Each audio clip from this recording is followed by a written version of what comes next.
Hey, what's going on, guys? It's Spunkify here for MMOBomb.com, and I want to welcome you to another episode here of Foreign Friday. This week, we're going to be taking a look at Warface, which is a new free-to-play shooter developed by Crytek. Now, for those of you unfamiliar with Crytek, Crytek is, of course, the company behind the Far Cry series and the Crysis series, which are both AAA title series. So this is their first actual delve into free-to-play genre, the free-to-play genre, and I have to say that they are doing a pretty good job. Warface is, of course, free-to-play, and it offers both PvE and PvP modes for players to actually choose from. Now, I got a chance to actually play the game in both modes and try it out. It currently is only available in Russia, China, and parts of Korea, but soon it's actually going to be coming to the US as well as the European market. So we will see this game eventually come, but for now you can't actually play it in Russian. There was an English patch originally, however the English patch no longer does work with the game, meaning that if you do want to play for now, you will have to actually kind of just fill your way through the Russian interfaces here, which isn't too hard because it is have the normal interface of normal shooters. And unfortunately I do get taken out. Oh, I wish I could have got you with my shotgun. Right here I'm just playing the medic class, which is privy to shotguns. And as far as, like, you know, ping goes or latency or delay, things that people think about, there's not too much of it. If you have a decent connection and you live in the United States or in Europe, you shouldn't experience too much delay, if any. I experienced maybe a half a second to a second delay at max. And it's more prevalent in PvP modes than it is in PvE modes. Right here, as we can see the character creation. Unfortunately, the character creation itself isn't a lot of customization options. You can change different head types, but that's it. You can't change your color, you can't change individual hairstyles, but the game really does a lot of customization when it comes to, like, the weapons and the actual equipment. So as you can see here, we're actually changing out the weapons and equipment for each class here. Certain classes have access to certain types of weapons. So, for example, like the sniper rifle for the sniper class, and then medic has access to the shotguns. Those are kind of like class specific. You don't really see other classes have them. Some of the SMGs and the LMGs are access to multiple classes. And as far as the cash shop goes, or the shop goes, there isn't really any kind of pay-to-win strategies available from what I could see. A lot of the weapons are all available with in-game currency, and you actually do accrue a lot of in-game currencies to allow for you to purchase these weapons.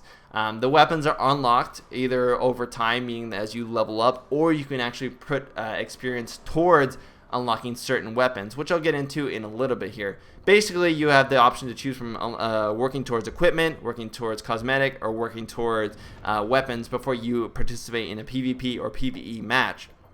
And after the match is over, those experience points are put towards unlocking that certain thing, which is a really nice system, and I like that it allows you to kind of customize what you unlock next, rather than kind of being forced down a certain pathway. So the next thing we're going to kind of talk about here is, of course, the lobby-based system. Being that it is a lobby-based PvP shooter, it's not persistent world. There's a PvP lobby and a PvE lobby that are completely separate. The PvP lobby, you know, allows you to see, you know, what the game mode is, how many players are available. 16 players are the max amount of players in the game currently. And you also have modes that are like knife-only mode, pistol-only, sniper, etc. Most of the modes available, most of the modes being played in the Russian version of the game was free-for-all, a little bit of team deathmatch, and then there was assault and defend, which I'll get into later. I have some footage of it. The PvE mode has a completely different interface. The PvE missions in the game are randomized every day. There's a new one available, or new ones available every day for you to actually choose from, and each one actually looks different every day. So you're not doing the same missions over and over. In fact, it randomizes how the mission layout is actually taking place. So you may be in the same area, but the mission layout is completely different, meaning you start from a different area of the map and you progress into different areas of the map that weren't previously available. As you can see here, I'm actually trying to get into a PvE mission, and unfortunately, if they recognize that you are not a Russian player, a lot of times they will kick you. But if you keep trying, you will find those who don't care. As you can see at the bottom, those three different icons, that's how I choose what I want to unlock, or what I want to work towards unlocking before I actually go into the mission. So right there, it's an attachment. I'm going to work towards unlocking that, and now we're actually in the PvE mode here. So in this case, you know, you'll be fighting different waves of waves of bads or bad guys, etc. as you progress through, you know, areas of Russia or areas of, you know, the Middle East, etc. And I like it because there's a lot of different ways to actually progress through one level. It's not a strict kind of like grading system where you only go one way or you only go another way. There are different ways you can actually approach one singular pathway in order to get around bad guys. It actually encourages that. There's also a lot of encouragement of team cooperation. There are 4 different classes in the game, and those are very much useful for the different PvE missions. You will need a medic, you will need a rifleman, you will need an engineer, because there are certain things that need to be accomplished with those classes. Medic being able to heal people, as you can see. The engineer provides armor buffs as well as disarming or arming bombs quicker. And then of course the rifleman provides things like ammo for individuals. So you really need to work together, and you can't really go Rambo style because a lot of these enemies do a lot of damage up close, and so you kind of need to pick them off from afar, or you just need to support your allies who can pick them off from afar. And you also have things like, people on top of buildings with rocket launchers and sniper rifles. That makes it easier for a sniper on your team to take them out rather than someone with a freaking shotgun like I have. Other enemy types are people with shields who are easier to pick off with sniper rifles or just need more LMG shots being fired at them. You can also flank enemies around the back, so that, if they're being focus fired or suppressed by your teammates, you can get behind them. They will flank you, they will seek cover, they will fall back. So the actual AI for the normal mobs, the normal NPCs, is actually pretty good. As you can see here, we're taking an alternative route to our next destination. One of our players is going to go on the ground, but the rest of us here actually shimmied on top, using each other's teamwork, shimmied on top of the building here to gain access to a whole new pathway in order for us to kind of shoot enemies from above. That on the left is a mini boss, which I'll get into a little bit, but I'm going to come over here. There are some mobs that actually need to be taken care of, and a lot of these guys have shotguns, which means they're really deadly from up close. One of my teammates there does get trapped in the corner, and he gets knocked down, which is a bad spot. So now he's on the ground. He needs to be picked up, but I first need to actually clear out the enemies around him. So as you can see, I'm clearing out these enemies there. They do take a couple of hits. That's the guy with the shotgun that actually can do a lot of damage if I get too close. My teammate in the meantime has died. I, however, being a medic, can of course defib him in a certain amount of time to bring him into the fight. If you get knocked out of a fight, if you get killed, you do have to wait for either to be revived, or if you do not get revived in time, you have to wait for your teammates to actually reach a new checkpoint in order for you to be revived. So you can't just throw caution and win and respawn all the time. You do in fact need to be careful how you do that. So here's the mini boss. If I had any complaints about the mini bosses, the boss in the game, is they do have too simple of tactics. They only really fire at you if you shoot at them, and in this case we just have to shoot him from behind. So we just kind of took turns, getting his attention, then hiding, and then our other teammates would shoot them from behind. There's no really other tactics. They don't really do a lot of other fancy stuff. The second boss, which we'll talk about a little bit, the last boss, the big boss, has a little bit more tactics available. Now, right here is one of the customization options in game. You can actually change out attachments like scopes, silencers, grips, etc. if the weapon has those slots available during an actual mission or during PvP. So you can change it out on the fly depending on what you need to do. I didn't really find suppressor to be very useful in PvE. It doesn't seem like they really react to that, so I just removed that because it does decrease the range, I believe, of your bullets, or the damage maybe at range. Here's one of the bigger bosses, the big bosses, which you guys may have recognized from the trailer. It is of course a giant mech, which has an overshield and then his normal health bar. In order to take this guy down, you kind of have to spread out, take cover and kind of pick away at the cockpit in order for the shield to go down. Once the shield's down, he'll expose like his core on the top of his head, where you can shoot at that, and bring down his health bar, and then he'll reset and you do it over. And what I found is that he gets a little bit more aggressive as you fight him, and he also spawns waves of minions after he comes out of this down state. So you'll notice after he comes out of this, some mobs will spawn in the corners, and you'll have to fight against them, etc. So it does take a little bit more coordination with this guy, but again, if you kind of just hide out and flank him around, they're not, they don't use like crazy different tactics. He has missiles and he has a machine gun, and if you evade that, then you should be okay. If you take him on head on, of course, then you're going to get taken out. But I'm a big fan of robots, so I did find this actually pretty cool that we got to fight this guy.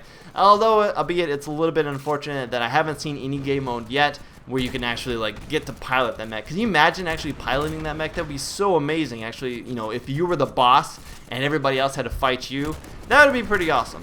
But unfortunately, that is not the case currently. It does take a little while to take him out, and you do need to make sure that you do watch your health and armor levels, because it does require quite a lot of ammo to actually expend.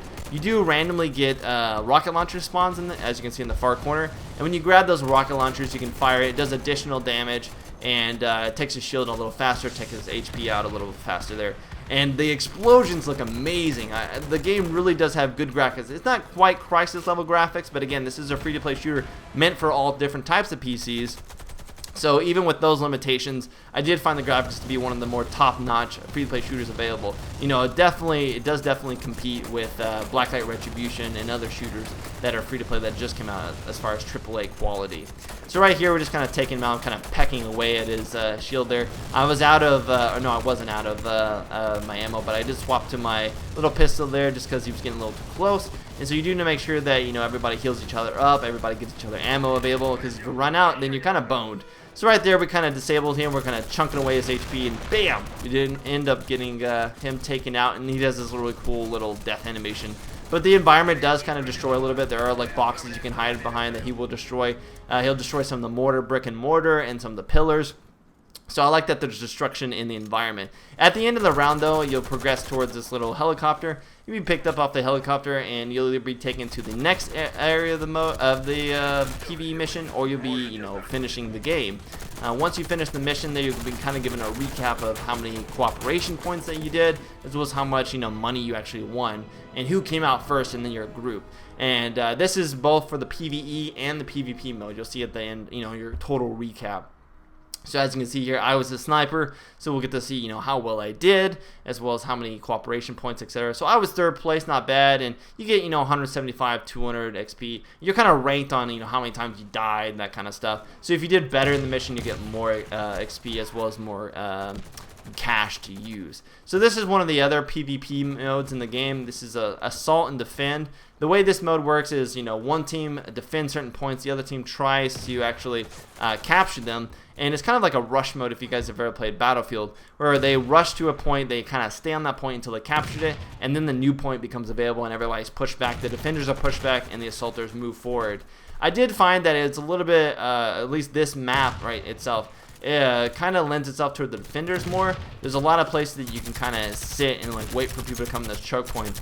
It does reward players though who choose to take alternative routes, but those alternative routes do require teamwork. It does require you to be boosted by a teammate, or, you know, pull a teammate up in order for you guys to go around. The more direct routes are actually more out in the open there, and easier to get attacked by multiple sides.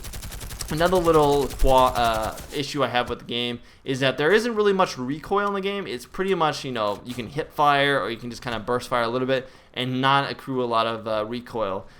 If you hold it down like non-stop with an LMG, you'll have a little bit of recoil, but nothing that you can't really like compensate for. So I found that, you know, there's not really any penalty for just like holding down the gun or just not even like, you know, scoping in, unless you can't see them and you need to actually make sure you have pinpoint accuracy because you can only see like a partial bit of them. But as you can see here, I can just like burst fire, you know, with, you know, left click, not even like scoping in, and get good decent hit markers on them. Even for me, having like a bad ping, quote unquote, for the Russian servers, you know, I was able to get some good hit markers and get some good kills without having to worry about, you know, any kind of recoil or missing too many shots, etc. As you see there, pick that guy off there. So we're just kind of defending right here, and it's a good little spot for me to defend because it's right in this corner. You can only kind of see a little bit of my head, not too much at all.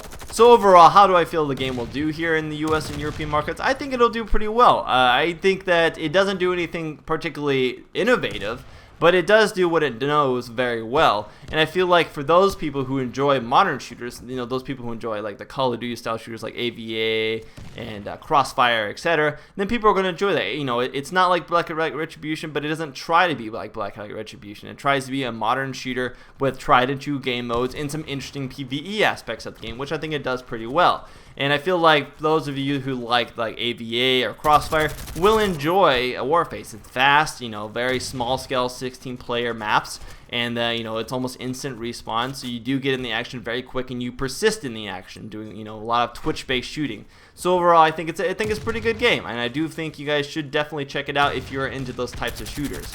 Now, for those of you wanting to play it now in the current Russian version, I will be providing a link down below on the MMOBomb forums, so you guys can check out how I downloaded the game and tried it out. Unfortunately, there isn't, of course, a English patch currently in the game. There was one before, but it is since broken, so you will have to play the game in standard Russian, but it's very easy to actually pick up and play, and it's very self-explanatory. If you've played any of the free-to-play lobby-based shooters, you guys should feel just right at home in this and understand the dynamics and mechanics of the game.